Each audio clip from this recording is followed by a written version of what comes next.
ایک ایسا معجزہ جس نے 4 سزائے کے قیدیوں کو رہائی دلوا دی۔ تھوڑا سا خیمہ بھی رہ جاتا ہے، وہ اس خیمے کو مکمل کرتے ہیں تو میاں آصف ریاض کی رہائی کا آرڈر بھی جاری ہو جاتا ہے۔ پہلے تو انہوں نے اتنا سیریسلی لیا نہیں معاملے کو، تو وہ کلر جو سا کرتے تھے، تو ساتھ ساتھ جو سا نا وہ ان کی رہائی ہوتی جاتی تھی۔ تب میری فیملی جو سی ٹوٹلی اہل سنت تھی، کوئی فیملی میں میرے اہل تشیع کوئی بھی نہیں تھا۔ پورے خاندان نے جو سا یقین نہیں کیا کہ یہ تو سزائے موت قیدی اور یہ گھر واپس کس طرح 6 محرم کو اس پینٹ کو کمپلیٹ کیا ہے، خیمہ بنایا ہے اور 7 کو رہائی ہو۔ جی 7 کو رہائی۔ میرے والد نے نا اس دوران پہلا اپنی زندگی کا زلجھنا لیا اور اپنی جو سی ایک آبائی اجدائی حویلی تھی اس کو وقف کیا اس دوران۔ تو جس بات پہ کافی ہمارے جو خاندان والے تھے وہ ان کو ناراضگی بھی ہوئی، جیسے کہ میرے والد، اور انہوں نے ایک سٹارٹ چھوٹا سا لیا تھا جس میں آج الحمدللہ ہمارے گھر میں ادھر حویلی میں 3 شبیہ زلجھن ہے اور مرکزی جلوسوں کے ہم یہاں پر روایتی جلوس ہم نکالتے آ رہے ہیں شروع سے اس علاقے میں۔ اسی امام بارگاہ کے گیٹ پہ ان کو قتل کر دیا گیا۔ 35 to 40 ایئرز انہوں نے اہل تشیع ہو کے گزارے، بٹ لاسٹ جو ان کی آخری سانس ہوئی تھی وہ امام حسین علیہ السلام کے عشق میں گئی ہے۔ ڈیلی سوشل پاکستان میں خوش آمدید، میں ہوں عمران علی خان۔ ایک ایسے نوجوان کی کہانی جو سیاسی قیدی بن کر سزائے موت پاتا ہے اور جیل جاتا ہے۔ جب جیل جاتا ہے تو جیل میں 3 سزائے موت کے قیدیوں سے ملاقات ہوتی ہے جو عشق حسین میں، محبت حسین کے رنگ میں رنگے ہوتے ہیں، اور ایسے قیدی جو دن رات صدائے حسین کرتے رہتے ہیں، گریہ کرتے ہیں، محبت یا حسین میں روتے رہتے ہیں۔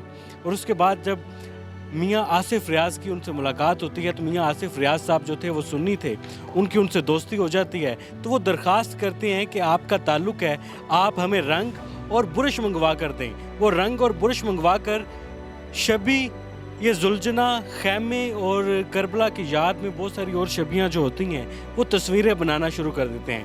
جیسے جیسے تصویریں بناتے جاتے ہیں، تصویریں مکمل ہوتی جاتی ہیں، رہائی کے آرڈر آنا شروع ہو جاتے ہیں۔ 3 قیدی ایک ایک کر کے رہا ہو جاتے ہیں۔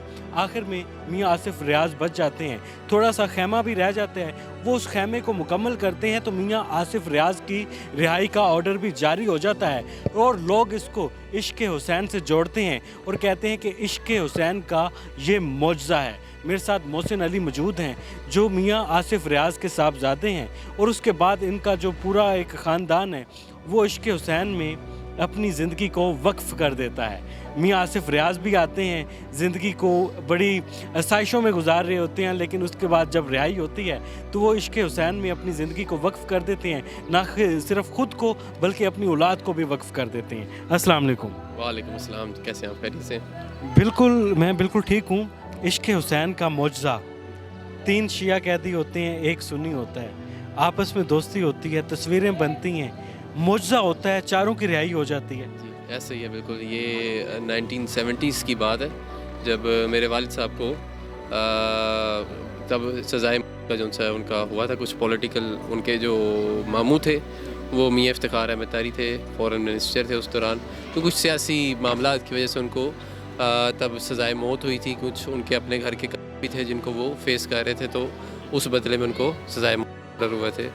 تو تب میری فیملی جو سی ٹوٹلی اہل سنت تھی، کوئی فیملی میں میرے اہل تشیع کوئی بھی نہیں تھا، الٹا بلکہ ہماری یہ جو آبائی اجدائی حویلی ہے ادھر ہم رہتے تھے، اور یہ 1970s کی بات ہے۔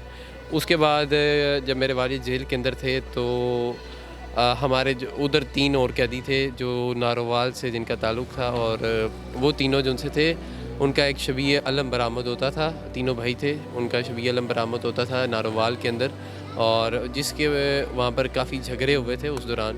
کچھ انتشار پسندوں نے ان کے اہل سنت اور کچھ معاملات کچھ دیگر فرقوں سے ان کے جھگڑا ہوا، جس وجہ سے کافی ادھر غارت بھی ہوئی تھی۔ تو اس کے اندر ان کو وہاں پر سزائے آرڈر کی وجہ سے وہ جیل کے اندر بند تھے اور اپنا وہ ٹرائل کاٹ رہے تھے، تو جس میں میرے والد صاحب بھی ادھر اسی سیل میں بند کیے تھے، 4 لوگ ہو گئے تھے۔ تو اس دوران جو سے انہوں نے میرے والد کو ایک ریکویسٹ کی تھی، کیونکہ ایک دوستی ہو جاتی ہے اندر، کیونکہ زیادہ لوگوں سے ملاقات نہیں ہوتی، تو انہوں نے ایک ریکویسٹ کی کہ آپ کا جو ہے کچھ کلرز اور کچھ پینٹ وغیرہ منگوا دیں، کیونکہ اس دوران محرم کے دن تھے، تو وہ ویسے بھی ایک عشق میں ڈوبے ہوئے تھے وہ لوگ، اور وہ اپنا زیارات اور یہ چیزوں میں کافی رہتے تھے، تو انہوں نے عرض کی کہ آپ جو ہے یہ کلرز وغیرہ منگوا دیں، ہم شبیہ بنا کے جو ہے اندر گریہ پیش کرنا چاہتے ہیں جیل کے اندر۔ تو میرے والد کو پتہ نہیں تھا ان چیزوں کا، کچھ چیزوں سے معلومات تھی اور کچھ نہیں. انہوں نے منگوا کے دے دی ان کو، تو انہوں نے جو ہے نا ایز روٹین وہ دیکھتے رہے کہ کیا ہو رہا ہے کیا نہیں. تو وہ پہلے تو انہوں نے اتنا سیریسلی لیا نہیں معاملے کو، تو وہ کلر جو ہے کرتے تھے. تو ساتھ ساتھ جو ہے نا وہ ان کی رہائی ہوتی جاتی تھی، رہائی کے آرڈر آ جاتے تھے. پتہ نہیں اب کیا معاملات ہوتے تھے، کس طرح معجزات ہوتے تھے، کیا ہوتا تھا، لیکن ان کی رہائی ہو جاتی تھی. تو لاسٹ میں جو ہے نا جو لاسٹ ان کا رہ گیا ہوا تھا بندہ، تو وہ میرے والد صاحب کو اس نے مشورہ دیا کہ میاں صاحب تسی بھی رہ گئے اینو کلر دوں رہ گا کرو، انشاءاللہ نیت ہے رکھنی ہے کہ تسی رہ گا نا مولا نو گریہ پیش کرنا ہے. کہ گریہ یہی ہوتا ہے کہ امام حسین علیہ السلام کی یاد کو یاد کرنا، اور ان کی یاد میں جو ان پہ ظلم اور ستم اور ان کی آل اولاد پہ ہوئے ہیں ان کو یاد رکھ کے ان پہ رونا، اور ان کو یاد رکھنا کہ ان پہ ظلم کیا ہوا، اور حق کی بات کو ماننا. تو وہ ادھر جو ہے انہوں نے اپنا وہ رہائی ہوئی اس کی بھی. اور لاسٹ میں میرے والد نے پھر جب اس کے اندر کلر وغیرہ کیے تو الحمدللہ ان کی جو ہے رہائی ہوگی ادھر جیل میں. لاسٹ میں کیا انہوں نے کمپلیٹ کیا تھا؟ انہوں نے خیمے کو کو کمپلیٹ خیمہ تھا جس کو ایک آگ لگی ہوئی تھی.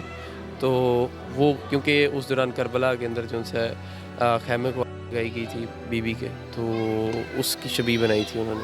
وہ شبیہ جو ہے اس کو بنایا، تو اس کے بعد ان کے رہائی کے آرڈر ہو گئے. تو وہ جب واپسی آئے تو کچھ پورے خاندان نے جو ہے یقین نہیں کیا کہ یہ تو سزائے موت قیدی اور یہ گھر واپس کس طرح کی، کیونکہ وہ کافی پروسیڈ کر رہے تھے، ان کے پیچھے جا بھی رہے تھے، سارے معاملات دیکھ رہے تھے عدالت کے.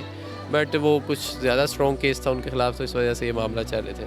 بہرحال پھر جب ان کی لائف میں یہ چینج آیا اور جب وہ واپس آئے تو ان کی ٹوٹلی لائف جو ہے ایک چینج ہوگی. اچھا، میں یہ جاننا چاہوں گا جب ان کی رہائی ہونی تھی، جب وہ شبیہ دیوار پر بنا رہے تھے، پینٹ کر رہے تھے، وہ دن کون سے تھے؟ وہ محرم الحرام کے دن تھے اور 6 محرم کا دن تھا. ہاں، جب ان کو رہائی ہوئی تب 7 محرم کا دن تھا، اس دوران ان کی رہائی ہوئی تھی. اور جب وہ 6 واپس محرم کو اس پینٹ کو کمپلیٹ کیا ہے، خیمہ بنایا ہے، اور 7 کو رہائی ہوگی. جی 7 کو رہائی. تو وہ جب پاکستان جب ادھر واپس آئے اپنے گھر، تو کافی نے یقین ہی نہیں کیا، کچھ سمجھتے تھے کہ بھاگ کے آ گیا. تو لیکن میرے والد صاحب جو سے تھے وہ کچھ کافی اسٹریٹ فارورڈ انسان تھے. تو انہوں نے جو ہے کیونکہ ہمارا ایک آبائی اجدائی گھوڑوں کا بھی شوق تھا، اور ہمارے پاس تب بھی گھوڑے تھے، ہم شوق کرتے تھے ہمارے. تو میرے والد نے نا اس دوران پہلا اپنی زندگی کا زلجھنا لیا اور اپنی جو سی ایک آبائی اجدائی حویلی تھی اس کو وقف کیا اس دوران. تو جس بات پہ کافی ہمارے جو خاندان والے تھے وہ ان کو ناراضگی بھی ہوئی کہ یہ کیا معاملات ہو رہے ہیں، کیونکہ سنی فیملی ہے اور وہ رجحان ادھر آ رہا ہے. جی. تو وہ کافی ٹوٹلی چینج ہو گیا نا معاملات. اور پھر انہوں نے اپنی زندگی کے اندر جو ہے پھر میرا ایک اور بھائی تھا جو جس کی جو فوت ہو گیا، میرا بھائی ہے. تو وہ ایک 2 بھائی 3 بھائی ہیں ہم ٹوٹل. میرا بڑا بھائی ہے میاں حیدر علی جو باہر ادھر رہتے ہیں، اور ان کا سارا جو ہے نا ٹوٹلی یہ وہ سنبھالتے ہیں، اور میں یہاں پر ہوتا ہوں، میں بھی یہاں پر کچھ چیزیں لیڈ کر لیتا ہوں. تو وہ ایک بھائی تھا وہ فوت ہو گیا، ایک تو وہ بھی ان کے ساتھ زندگی کا غم چل رہا تھا. اور باقی جو ہے امام حسین کی غم کی زندگی غم حسین کے اندر انہوں نے اپنی زندگی کو وقف کر دیا تھا. تو وہ چاہتے تھے کہ بس میری جو یہ جگہ ادھر امام حسین علیہ السلام کا گریہ جو ہے نا، میں رہوں یا نہ رہوں، یہاں پر ان کا گریہ جو ہے نا امام حسین کا محرم الحرام میں، اور ان کے جو بھی دن آتے ہیں ہمارے اہل بیت کے خوشی سے ریلیٹڈ اور جتنے غم کے دن ہیں وہ ہم یہاں پر اسی جوش و خروش سے منائیں. آپ سے کوئی بات ہوئی تھی ان کی شہادت سے پہلے اس حوالے سے؟ کیونکہ میں کافی چھوٹا تھا ایج میں، تو تقریباً میری ایج تھی تب 9-8-10 سال. تو جب ان کی شہادت ہوئی تھی تو انہوں نے، کیونکہ یہ کافی ان کے خلاف پروپیگنڈا اور باری چیزیں چل رہی تھیں، کیونکہ ایک اہل سنت فیملی سے وہ بلونگ کرتے تھے اور پولیٹیکل فیملی سے بلونگ کرتے تھے، اور ایک ان کا کنورٹ ہونا کافی اثر کر رہا تھا لوگوں کے اوپر. تو انہوں نے اپنی زندگی کے کافی سال جو ہیں اہل تشیع ہو کے گزارے، تقریباً 35 to 40 ایئرز انہوں نے اہل تشیع ہو کے گزارے. بٹ لاسٹ جو ان کی آخری سانس ہوئی تھی وہ امام حسین علیہ السلام کے عشق میں گئی ہے. اور انہوں نے ہمیں یہی سکھایا ہے کہ زندگی اور موت کی کوئی بات نہیں ہے، لیکن امام حسین سے جو عشق ہے وہ اس میں قائم رہنا ہے ہم نے، تو اس سے کوئی فرق نہیں پڑتا ہمیں. اس کے بغیر تو اسلام کمپلیٹ ہی نہیں ہوتا، مکمل ہی نہیں ہوتا. ضروری نہیں ہے کہ ہم نے جو ہے نا ایک دوسرے سے ہم نے امام حسین علیہ السلام کے عشق میں جان دینی اور لینی ہے، اس طرح کے معاملے. آج کل کے دور میں چھوٹی چھوٹی چیزیں کاؤنٹ ہوتی ہیں، جس کے اندر آپ کوئی بھی ایک چھوٹا سٹیپ آپ کا جو ہے نا وہ کافی میٹر کرتا ہے. آپ کی ایک چھوٹی سی آواز چھوٹے گھر میں سے بھی آج ایک بہت بڑا کل کو منصوبہ بن جاتا ہے. جیسے کہ میرے والد، اور انہوں نے ایک سٹارٹ چھوٹا سا لیا تھا جس میں آج الحمدللہ ہمارے گھر میں ادھر حویلی میں 3 شبیہ ذوالجناح اور مرکزی جلوسوں کے ہم یہاں پر روایتی جلوس ہم نکالتے آ رہے ہیں شروع سے اس علاقے میں. تو الحمدللہ مولا کا کرم ہے بہت, اور ہم تو نوکر ہیں ان کے, اور ہمیں اس چیز کا بڑا فخر محسوس ہوتا ہے کہ امام حسین علیہ السلام کے ہم نوکروں کے آگے سے نوکر ہیں. شبیہ ذوالجناح کی خدمت کرتے ہیں, اس کی مالش کی جاتی ہے, اس کا کھانا تیار کیا جاتا ہے. کھانے میں کیا کیا ہوتا ہے؟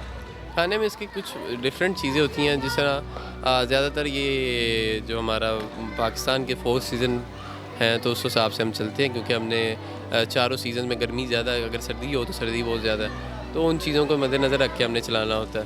اور پورا 1 سال کا جو سا ہمارا ہوتا ہے, جس میں ہم نے محرم آ گئے ہیں تو ایک پورا سال جو سا ان کو تیار کرنا ہوتا ہے. اگر ہم شبیہ ذوالجناح نیا بھی لے کے آتے ہیں تو اس کو بھی ہمیں تیار کرنے میں تقریباً 3 سال لگتے ہیں. تو ڈیفرنٹ خوراک ہوتی ہیں, چھوٹے کی, بڑے کی, اور سارے معاملات نا. اس کے اندر زیادہ تر ڈرائی فروٹس بھی کاؤنٹ ہوتے ہیں. ڈرائی فروٹس ہو گئے, مربع ہو گیا, مربع جات ہیں, مسالے ہیں, بڑی چیزیں ہیں اس کے اندر. اور پرسنل ڈاکٹرز ہوتے ہیں ان کے ہمارے پاس, دیسی ڈاکٹرز بھی ہوتے ہیں جو وہ سارے معاملات ہینڈل کرتے ہیں ان کے. تو اب آپ نے بھی اپنی زندگی اسی کام میں وقف کر دی ہے, خدمت میں وقف کر دی ہے؟ جی, ہماری لائف میں سب سے پہلے تو یہی ہے. نمبر 1 ہماری زندگی میں, لائف میں ہمارے لیے سب سے پہلا جو سا کام ہے وہ یہ ہے. ہم سب کے ہماری اپنی اولادوں سے بھر کے اپنے ماں باپ اور یہ ساری چیزوں میں, کیونکہ انہوں نے ہمیں اپنے ایک رستے پہ چلا دیا ہوا ہے, ایک مشن پہ چلا دیا ہوا ہے, اس کو ہم پیچھے چھوڑ نہیں سکتے.